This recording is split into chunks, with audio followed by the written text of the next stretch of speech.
నా మనసులోని మాట నీకెట్టా చెప్పాలంటూ మోమాటంతో నలుగుతూ ఉన్న వేళలో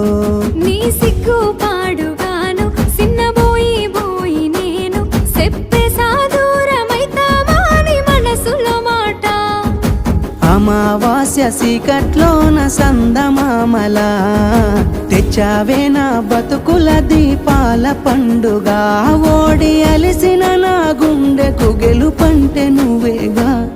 ఆ సంబూరాన్నే రాయవోతే పల్లవి మన సంతోషాలే రాసెనే చరణాలవి నీకు కన్నీళ్ళెందుకే ఓ పిల్ల పల్లవి ఈ లచ్చు అయ్య గుండెలో పిరున్నది